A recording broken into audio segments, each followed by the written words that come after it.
إن الحمد لله نحمده ونستعينه ونستغفره ونعوذ بالله من شرور أنفسنا ومن سيئات أعمالنا من يهده الله فلا مضل له ومن يضلل فلا هادي له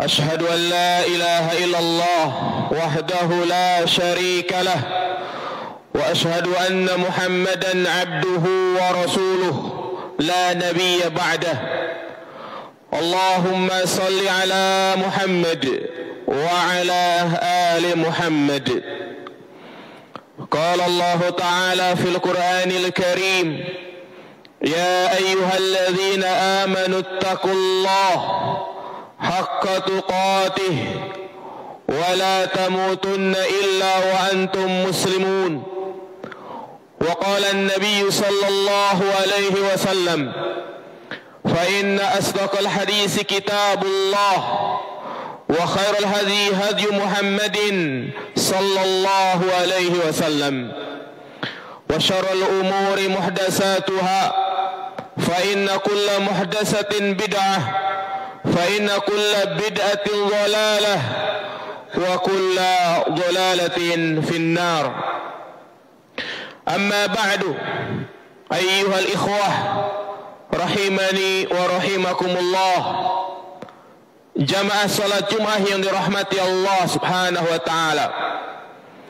Alhamdulillah, senantiasa dan tidak henti-hentinya kita terus memuji dan bersyukur kepada Allah Subhanahu wa taala yang telah banyak memberikan nikmat dan karunia kepada kita semua, terutama nikmat sehat wal afiat, nikmat taufik dan hidayah, yang dengan itu semua kita bisa berkumpul di tempat ini untuk melaksanakan apa yang menjadi kewajiban kita, yakni salat Jumat secara berjamaah.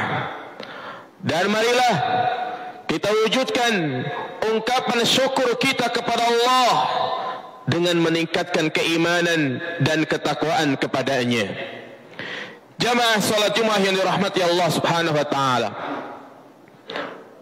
ketahuilah sesungguhnya dosa syirik adalah dosa yang sangat berbahaya.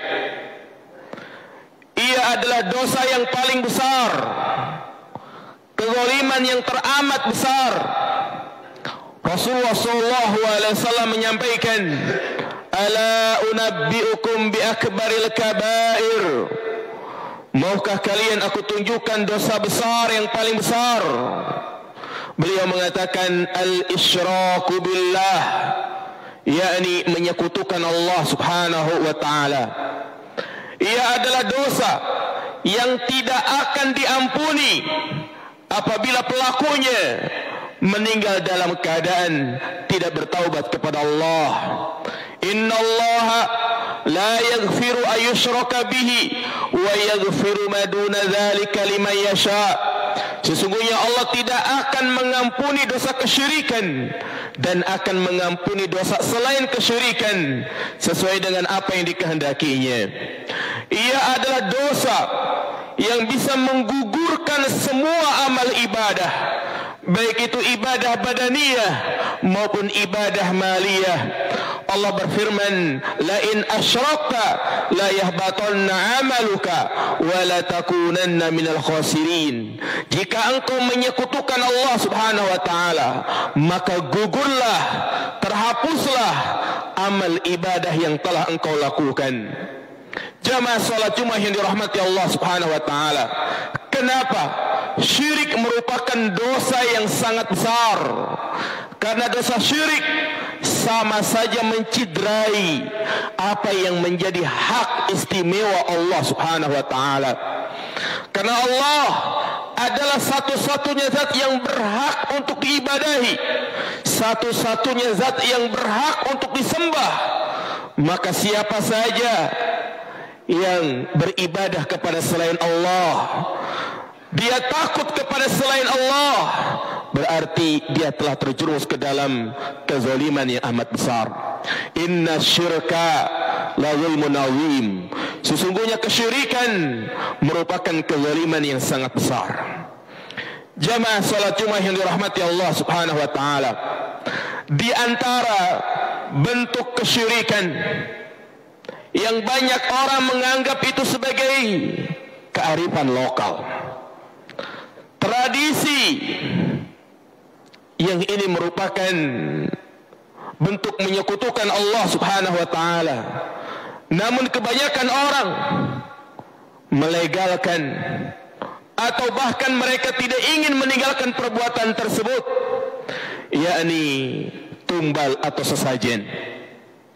Ritual mempersembahkan tumbal ataupun sesajen yang dipersembahkan untuk makhluk halus atau jin yang dianggap sebagai penunggu tempat-tempat keramat atau dianggap sebagai penguasa tempat tersebut.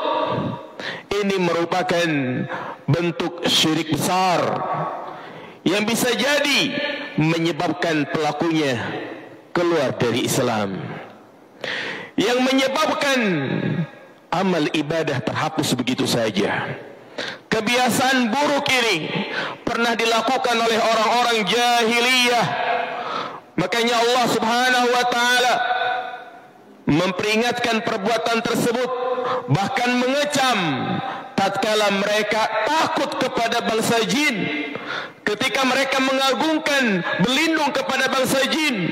Apa kata Allah Subhanahu wa taala? Wa annahu kana rijalun minal insi ya'uduna birijalin minal jinni fazaduhum rahaqa. Bahwasanya ada laki-laki dari kalangan manusia, mereka berlindung, mereka meminta tolong, mereka menaruh harapan kepada laki-laki dari bangsa jin. Fazaduhum rahaqa, maka bertambahlah kesesatan mereka. Jamaah salat Jumat yang dirahmati Allah Subhanahu wa taala, kenapa mempersembahkan sesajen ataupun tumbal kepada makhluk halus termasuk dalam kategori syirik besar? Karena ada dua alasan. Yang pertama, biasanya mereka yang melakukan ritual-ritual tersebut meyakini bahwa makhluk halus atau jin tersebut bisa memberikan manfaat, bisa memberikan kebaikan, dan juga bisa menimpakan malapetaka kepada siapa saja. Sehingga dengan mempersembahkan tumbal ataupun sesajen, berharap agar mereka tidak ngamuk, agar mereka tidak marah, atau agar segala permohonan mereka dapat dipenuhi. Tentunya ini menyelisih akidah yang sahih.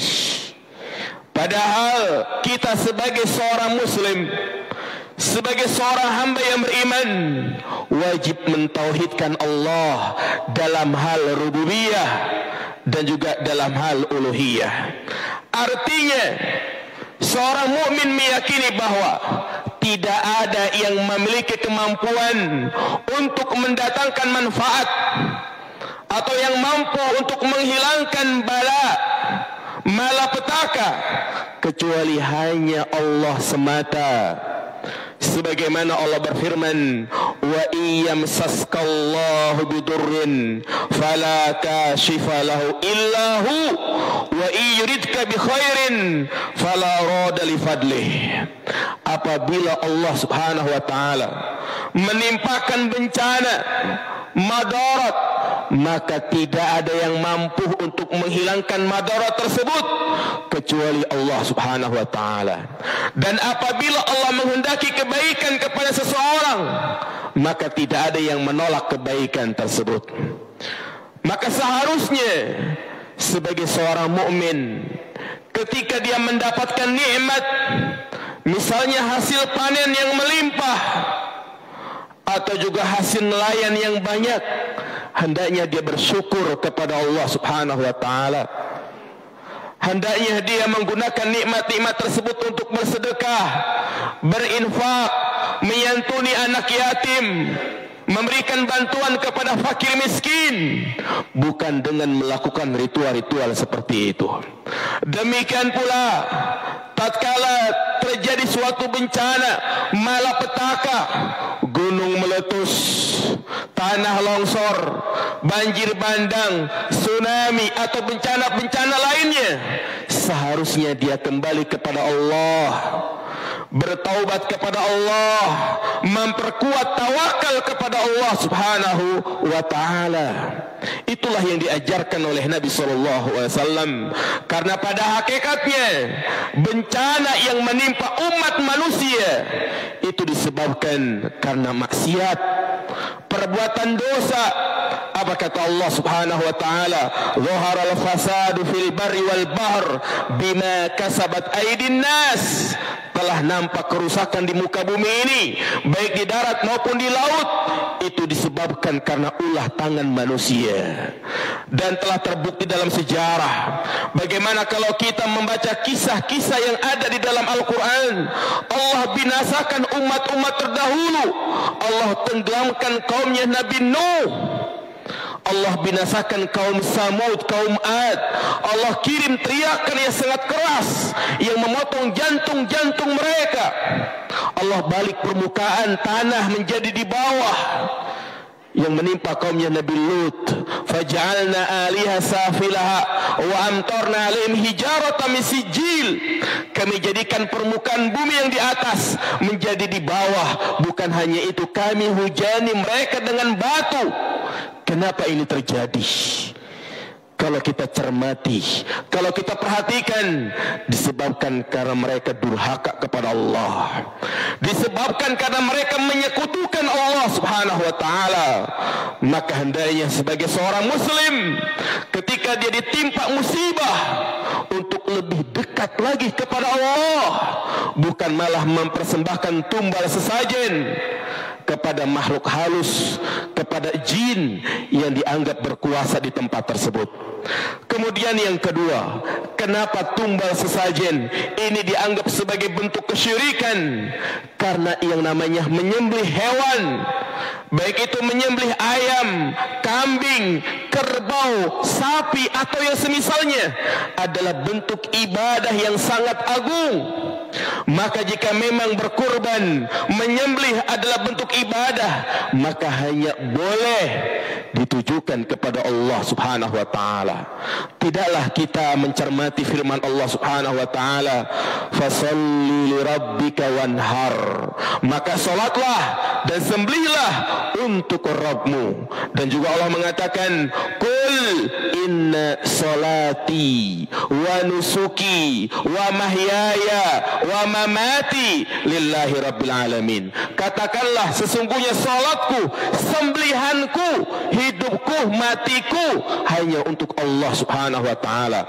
Maka dari sini, siapa saja yang mempersembahkan kurban, dia menyembelih untuk selain Allah, ingat, dengan tujuan mengagungkan, dengan tujuan untuk mendekatkan dirinya kepada makhluk tersebut, maka inilah yang dikatakan sebagai bentuk kesyirikan. Rasulullah mengatakan, la'anallah man dzabaha li ghairillah. Allah melaknat orang yang menyembelih untuk selain Allah, bahkan sembelihan tersebut dianggap sebagai bangkai, haram bagi kita untuk mengkonsumsinya. Aqulu qouli hadza wa astaghfirullah li wa lakum innahu huwal ghafurur rahim.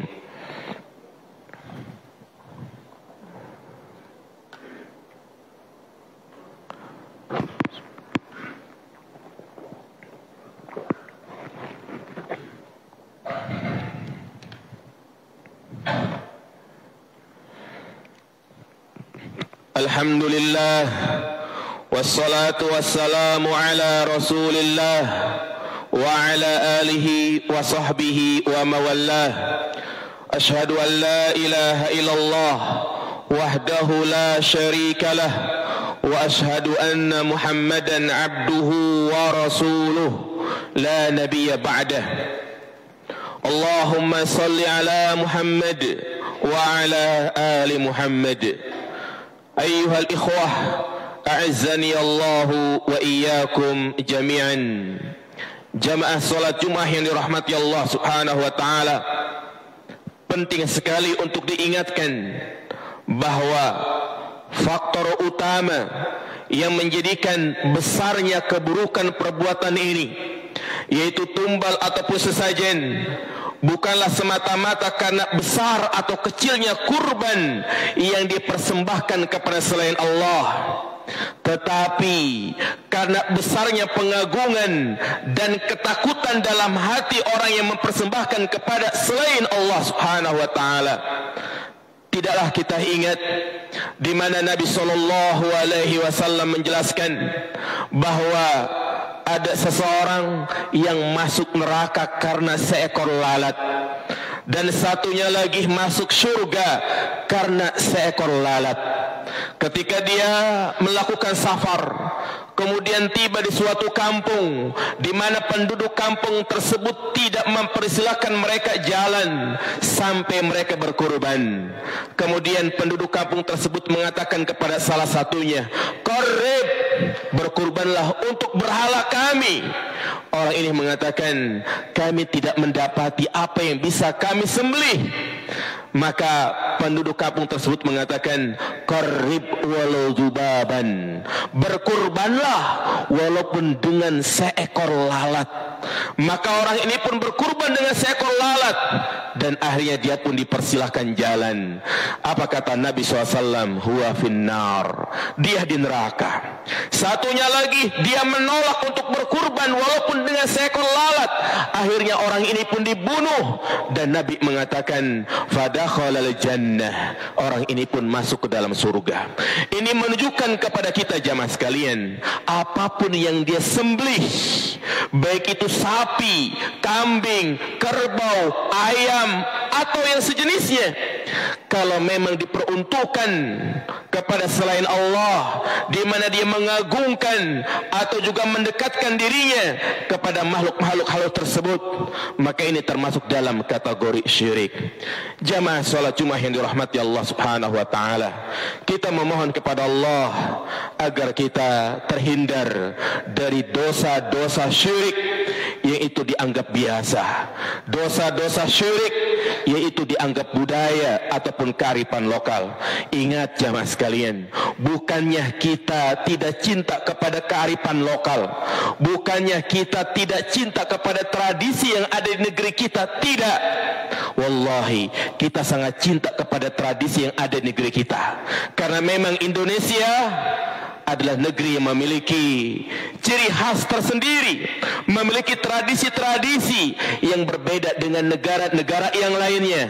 Namun ingat, apabila tradisi tersebut, kearifan lokal tersebut bertentangan dengan akidah Islam, bertentangan dengan nilai-nilai Islam, bertentangan dengan ajaran Islam, maka kita sebagai seorang muslim hendaknya lebih taat kepada Allah Subhanahu wa taala. Allahumma alimna bima jahilna wa zakirna minhu ma nasina. Allahumma ighfir lana wa li ikhwanina alladhina sabaquna bil iman wa la taj'al fi qulubina ghillan lil ladzina amanu rabbana innaka raufur rahim. Allahumma aminna awtanana wa aslih a'immatana waj'alhum muhakkimina bi kitabik wa sunnati nabiyyika Muhammadin sallallahu alaihi wasallam. Allahumma farij farajal makrubin wa nafis usratal mu'asirin waqdi dayna 'anil madinin. Rabbana atina fid dunya hasanah wa fil akhirati hasanah wa qina adzaban nar. Akhiru da'wana anil hamdulillahi rabbil alamin. Aqimis shalah. Allahu